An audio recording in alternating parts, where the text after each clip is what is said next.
अनिरुद्ध शिक्षण प्रसारक संस्थेचे बाल Shivaji English medium school Kankavli आणि मुक्तांगण प्री प्रायमरी स्कूल इयत्ता 10वीची 100% निकालाची परंपरा, अनुभवी व तज्ञ शिक्षक आणि मार्गदर्शक स्टाफ, शास्त्रीय संगीत आणि हार्मोनियम वादन, शास्त्रीय नृत्य, योगशास्त्र, विविध प्रकारचे मार्शल आर्ट खेळांची राज्य आणि राष्ट्रीय स्तरावरील निवडीसाठी तयारी करून घेणारी शाळा, शालेय सहली आणि विविध ठिकाणांना क्षेत्रभेटी, अद्ययावत व प्रशस्त खेळाचं मैदान, आधुनिक व सुरक्षित वाहतूक व्यवस्था, संपूर्ण वायफाय कॅम्पस, नवीन राष्ट्रीय शैक्षणिक धोरणाद्वारे निर्धारित NCERT पूर्व प्राथमिक अभ्यासक्रम, आंतरराष्ट्रीय स्तराचा अभ्यासक्रम, कोडिंग आणि संगणकीय कौशल्य, डिजिटल क्लासरूम, लीड अंतर्गत राष्ट्रीय स्तरावरील स्पर्धा आणि मार्गदर्शन वर्ग.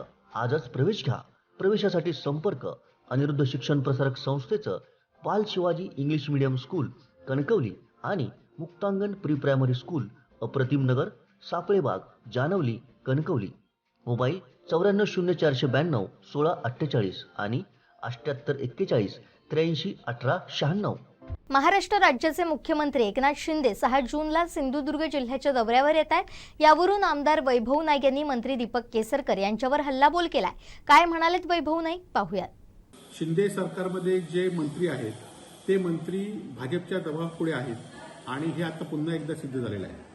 संपूर्ण महाराष्ट्रामध्ये शासन आपल्या दारी हा कार्यक्रम होत असताना शिंदे गटाच्या मंत्र्यांच्या मतदारसंघामध्ये हा कार्यक्रम होत होता.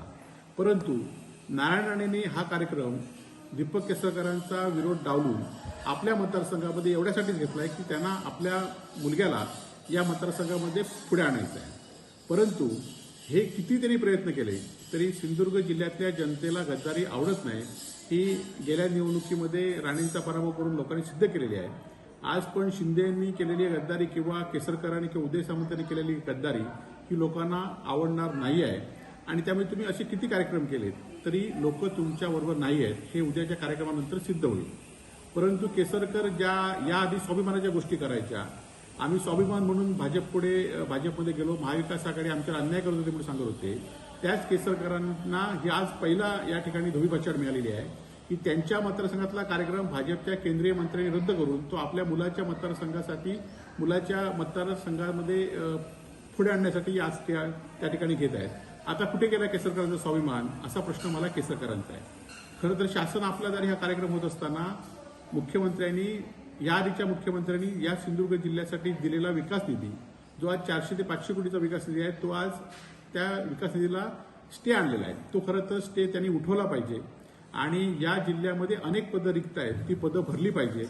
आज या जिल्ह्यातल्या खावटी कर्जमाफीना अजूनही त्या ठिकाणी लाभ झालेला नाही आणि त्याचबरोबर आज केसरकरांच्या कोकणातल्या ताज्या घडामोडी आणि लाईव्ह अपडेट्ससाठी फॉलो करा कोकणचं नंबर 1 महा चॅनल कोकण 7 लाईव्हचं फेसबुक पेज.